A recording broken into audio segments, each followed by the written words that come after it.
Bab mencintai Rasulullah SAW termasuk keimanan, artinya kesempurnaan iman. An Anas radhiyallahu anhu qala an-nabiy sallallahu alaihi wasallam la yu'minu ahadukum hatta akuna ahabba ilaihi min walidihi wa waladihi wan nasi ajma'in.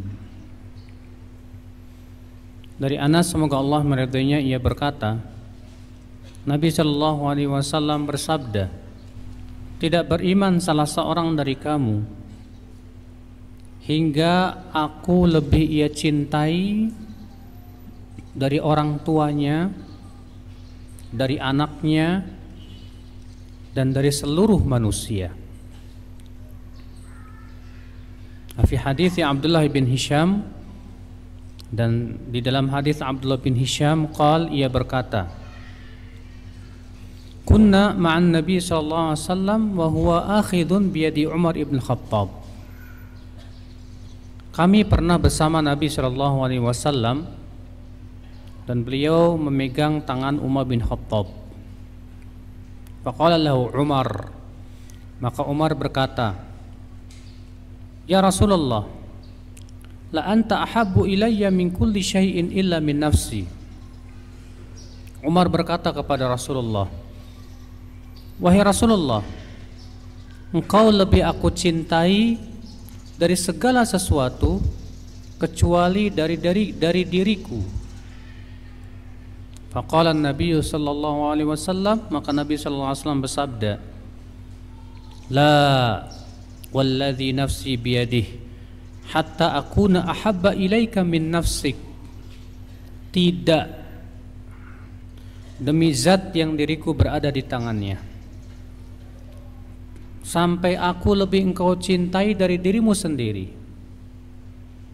Faqala lahu Umar, lalu Umar berkata, fa innahu al-an wallahi la anta ahabbu ilayya min nafsi.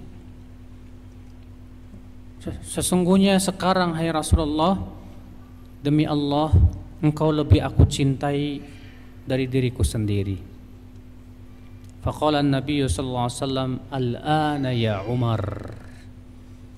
Maka Nabi sallallahu alaihi wasallam bersabda, sekarang imanmu sempurna, hai Umar.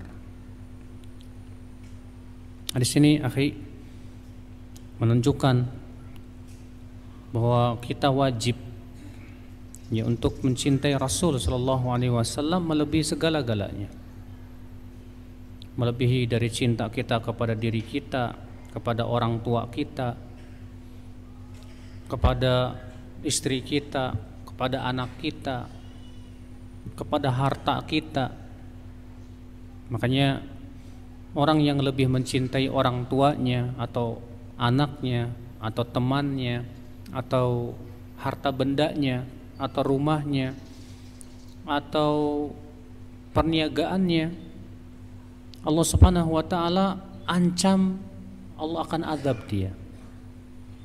Allah berfirman di dalam surat At-Taubah, qul in kana aba'ukum wa abna'ukum wa ikhwanukum wa ashiratukum wa amwalun iqtaraftumuha wa tijaratun takhshawna kasadaha wa masakinu tardawnaha ahabba ilaikum minallahi wa rasulihi wa jihadin fi sabilihi fatarabbasu hatta ya'tiyallahu bi amri.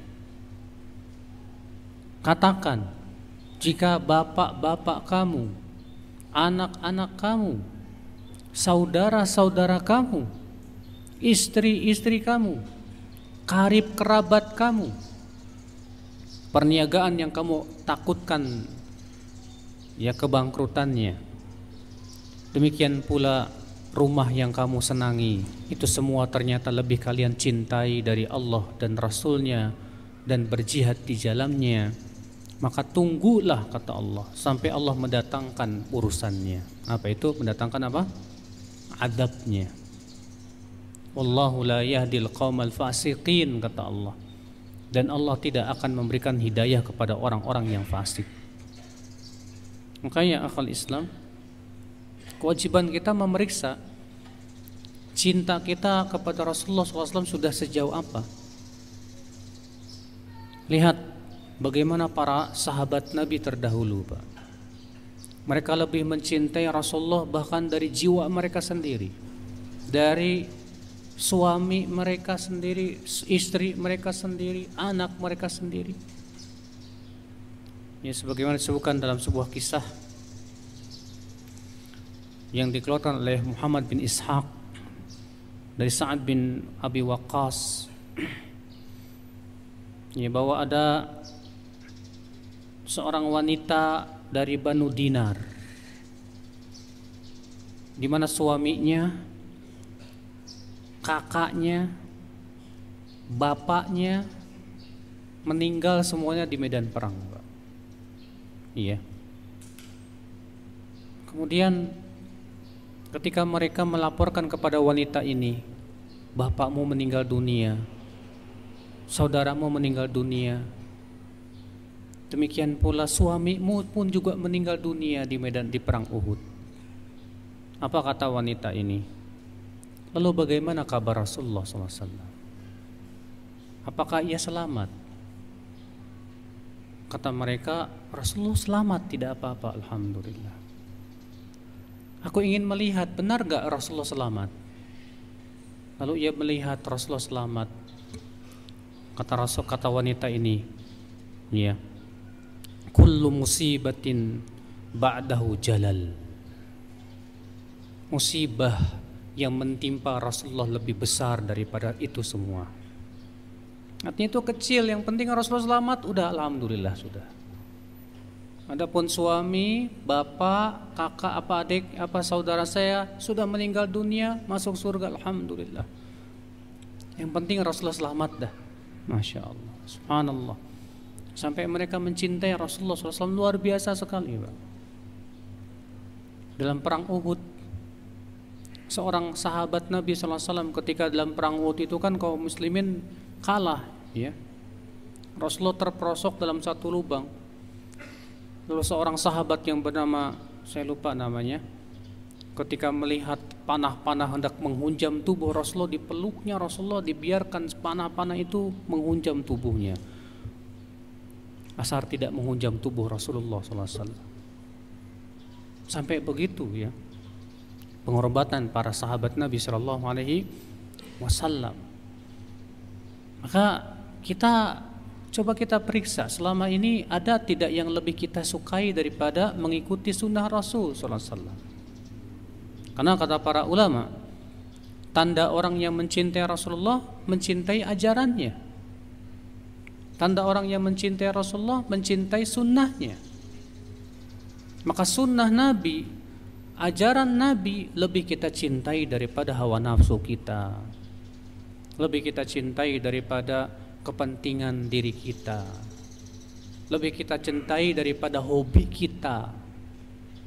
Kadang hobi kita lebih kita sukai, Pak, daripada apa? Iya, Rasulullah SAW. Hobinya nonton sepak bola. Pas lagi nonton sepak bola, tahu-tahu adzan berkumandang. Nah kan, gampanglah, sholat berjamaah kan nggak wajib, sunnah ini.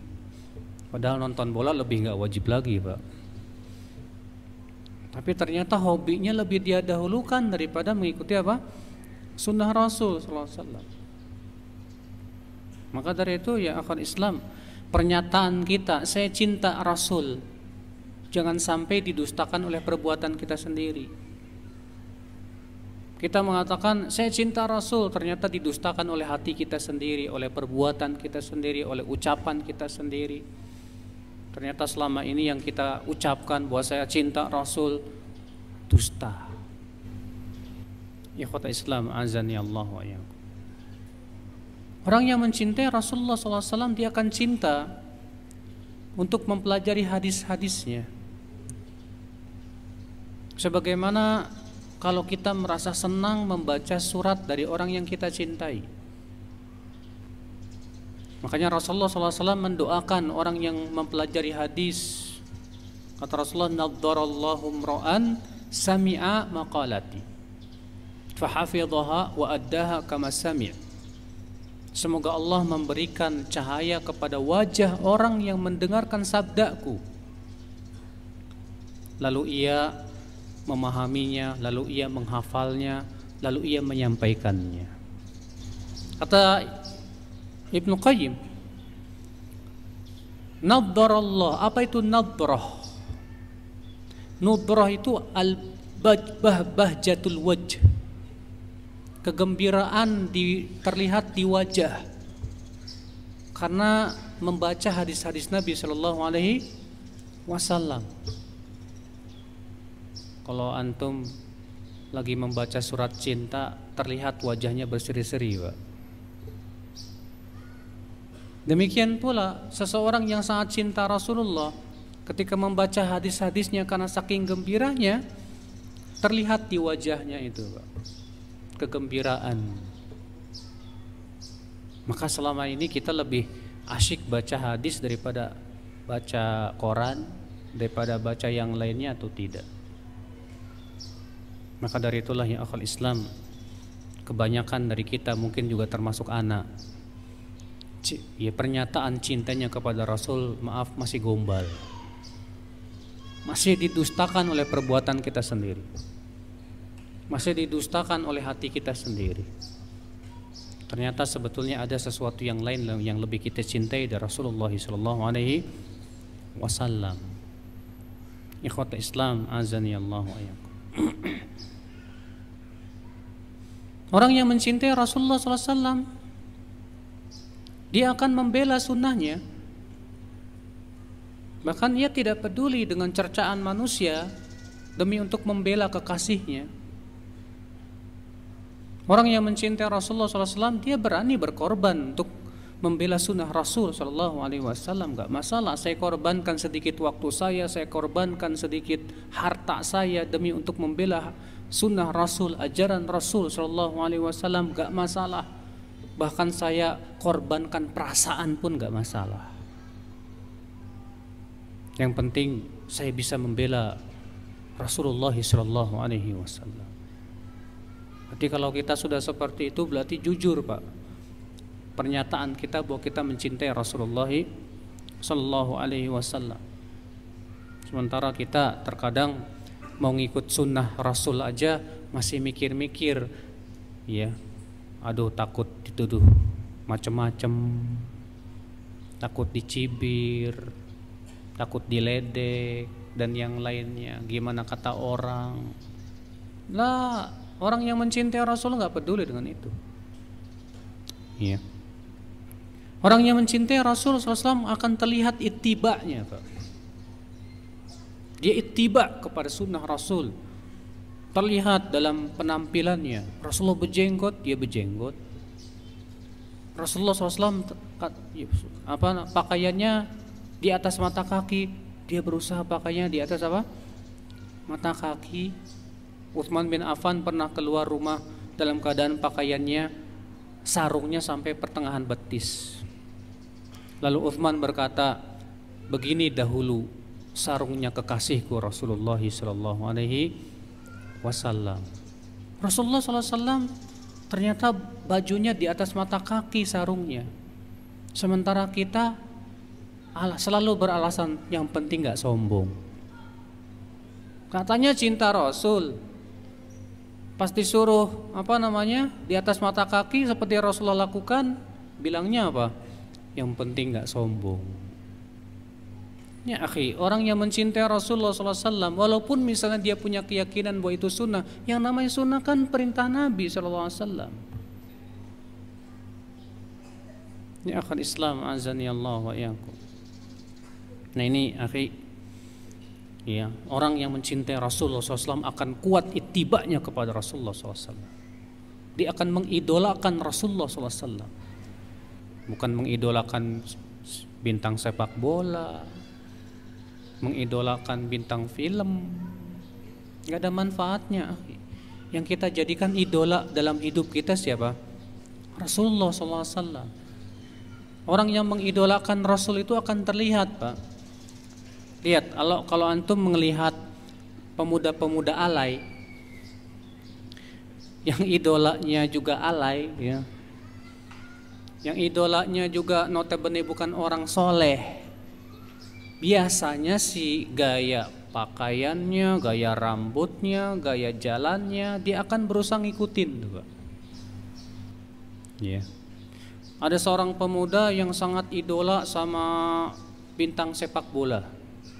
Dia akan gaya itu, cara bicaranya, cara gaya jalannya, gaya rambutnya. Kalau idolanya dikuncir, dia kuncir juga. Kalau kita mengidolakan Rasul, seharusnya kita juga bertanya-tanya dong, gimana sih Rasulullah SAW, ya, gaya hidupnya, gaya rambutnya, pakaiannya. Saya mengidolakan Rasulullah SAW. Ya, ada seorang Arab Badui datang ke Rasulullah. Wahai Rasulullah, ada seseorang yang mencintai suatu kaum tapi nggak ketemu, gimana ya Rasulullah? Kata Rasulullah, al-mar'u ma'aman ahab. Seseorang nanti di hari kiamat akan bersama orang yang ia cintai. Nah, kalau kita mengidolakan siapa? Bintang film, ya kumpulnya di hari kiamat sama dia. Mengidolakan bintang sepak bola, ya kumpulnya di hari kiamat sampai sama dia. Kalau kita ingin kumpulnya bersama Rasulullah, idolakan Rasulullah SAW, cintai Rasulullah SAW. Ikhwatul Islam, azani Allah wa iyyakum. Orang yang mencintai Rasulullah SAW, ikhwatul iman, azani Allah wa iyyakum,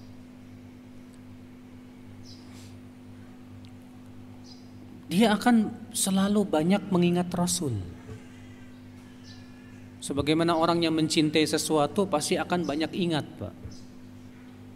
Ketika antum dulu mencintai seorang wanita, antum akan selalu ingat si dia.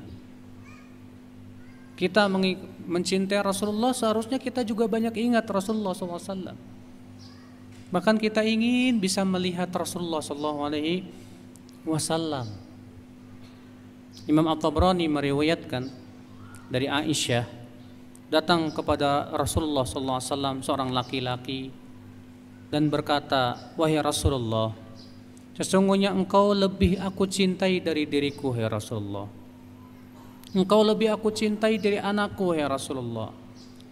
Jika aku berada di rumah, fa'adkuruka, lalu aku ingat engkau, fama asbir hatta ati fa'andur ilaik, aku tidak sabar ingin segera melihat engkau, ya Rasulullah. Iya. Wa idza dzakartu mauti wa mautak araftu annaka idza dakhaltal jannah rufi'ta ma'an nabiyyin.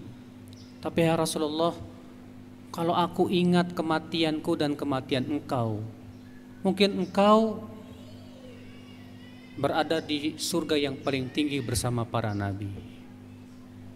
Sedangkan aku, amalku tidak sampai kepada amalmu, ya Rasulullah. Mungkin aku tidak bisa bertemu dengan engkau di surga nanti. Maka kemudian Rasulullah pun diam, tidak bisa menjawab apa-apa, Pak. Sampai akhirnya Allah turunkan firman-Nya, "Wa may yuti'illaha war rasul fa ulaika ma'al ladzina an'ama Allahu 'alaihim minan nabiyyin was-siddiqin wasyuhada'i was-salihin wa hasuna ulaika rafiqa." Allah turunkan ayatnya, siapa yang menaati Rasul, yang menaati Allah dan Rasul, maka mereka itu nanti pada hari kiamat bersama para nabi, para siddiqin, para syuhada dan para salihin, dan mereka adalah sebaik-baiknya teman. Maka orang Arab Badawi ini gembira sekali. Iya. Anas bin Malik juga ketika mendengar sabda Nabi SAW, seseorang akan dikumpulkan bersama orang yang ia cintai, kata Anas, demi Allah, tidak pernah aku mendengar sesuatu yang lebih menggembirakan dari mendengar hadis ini. Demi Allah, amalku tidak seperti Rasulullah, amalku tidak sampai bahkan amalku tidak sampai kepada amal Abu Bakar dan Umar, tapi aku mencintai mereka, kata Anas. Aku berharap mudah-mudahan aku bisa berkumpul bersama mereka nanti di surga. Karena kecintaan. Tapi ingat, tentunya cinta bukan hanya sebatas di lisan ya. Cinta itu akan terlihat dalam perbuatan, Pak. Dalam anggota badan kita. Iya. Allahu a'lam. Baik, kita lanjutkan hadis berikutnya. Bab man minal iman an yuhibba li akhihi ma yuhibbu li nafsihi. Termasuk keimanan yaitu menyukai untuk saudaranya apa yang ia sukai untuk dirinya. An Anasin radhiyallahu anhu anin Nabi sallallahu alaihi wasallam qala la yu'minu ahadukum hatta yuhibba li akhihi ma yuhibbu li nafsihi. Tidak beriman seseorang dari kamu, kata Rasulullah, sampai ia menyukai untuk saudaranya apa yang ia sukai untuk dirinya. Dan dalam riwayat Tirmidzi ada tambahan minal khair, dari kebaikan. Hadis ini menunjukkan akhi, bahwa kita sesama muslim itu bersaudara dan hendaknya kita saling mencintai. Iya. Dan Rasulullah SAW mengatakan, tidak beriman salah seorang dari kamu sampai ia menyukai untuk saudaranya apa yang ia sukai untuk dirinya dari kebaikan. Ini hadis agung sekali, Pak. Ini hadis kalau kita amalkan, insya Allah hati kita akan bebas dari dengki, Pak. Ini hadis kalau kita amalkan akan membentuk sebuah masyarakat yang luar biasa, Pak. Rasulullah SAW mengatakan apa? Tidak beriman salah seorang dari kamu sampai ia menyukai untuk saudaranya apa yang ia sukai untuk dirinya dari kebaikan. Contoh, antum suka tidak untuk mendapatkan ilmu? Suka? Oke. Berarti antum juga harus suka saudara antum dapat ilmu. Terkadang, Pak, kita ini ingin diakui keilmuan kita, biar ilmu kita lebih hebat dari yang lainnya. Akhirnya kita bakhil untuk menyampaikan apa? Ilmu. Ini tidak benar. Antum suka tidak kalau Allah kasih antum nikmat? Misalnya, alhamdulillah saya bisa beli apa? Mobil, alhamdulillah. Suka tidak? Suka. Berarti kita juga harus suka kalau saudara kita bisa mendapatkan itu. Sementara kita ngelihat teman bisa beli mobil, hati kita malah gedek, panas. Bahkan ketika teman kita cerita, alhamdulillah saya bisa beli mobil, antum bilangnya apa? Allah, baru segitu aja udah cerita-cerita. Ini akibat daripada apa, Pak? Kedengkian di hati sebetulnya. Kalau ia mengamalkan hadis tersebut, dia akan ikut gembira. Dia juga berpikir, saya juga kalau dikasih oleh Allah mobil pasti saya gembira dong, saya suka. Maka Rasulullah bersabda apa? Tidak beriman seseorang dari kamu sampai ia menyukai untuk saudaranya apa yang ia sukai untuk apa? Dirinya. Kalau kita suka dapat nikmat, kita juga harus suka teman kita dapat apa? Nikmat. Kalau kita suka dapat hidayah, kita juga harus suka teman kita dapat apa? Hidayah. Maka semua yang kita sukai untuk diri kita harus kita sukai untuk apa? Orang lain dari kebaikan. Berarti hadis ini menunjukkan apa? Sesuatu yang kita tidak suka menimpa diri kita, jangan suka menimpa saudara kita. Antum suka tidak aib antum disebar sama orang? Gak sukalah. Oke, kalau begitu kamu jangan suka dong menebar aib orang lain. Antum suka tidak menyakiti hati orang lain? Kalau hati antum disakiti sama orang, Nggak suka, kalau gitu jangan suka menyakiti hati orang lain. Apa yang kamu tidak suka menimpa diri kamu, jangan kamu sukai kepada orang lain. Terkadang Pak, ketika kita tidak menyukai seseorang, justru kita gembira orang tersebut terkena apa? Musibah. Iya. Kita misalnya lagi musuhan sama orang nih, sama orang apa? Kebetulan memang kita musuhan sama dia, kita mendengar berita dia dapat musibah. Apa kata kita? Syukurin lu. Iya. Padahal dia muslim loh, muslim, dia beriman sama Allah Subhanahu wa taala. Seharusnya kita berpikir, saya saja tidak suka ya disyukurin sama orang gitu kan, diketahuin sama orang ketika kita ditimpa musibah. Lalu kenapa kita mentertawakan orang, bahkan sampai mengatakan syukurin lagi ya. Maka ya akal Islam, azani Allah wa iyyakum. Maka kalau kita praktekkan hadis ini, luar biasa sekali Pak. Semua yang kita sukai untuk diri kita, kita suka untuk menimpa saudara-saudara kita juga. Alhamdulillah. Semua yang kita tidak suka atas diri kita, maka kita pun tidak suka menimpa saudara-saudara kita. Wallahu a'lam.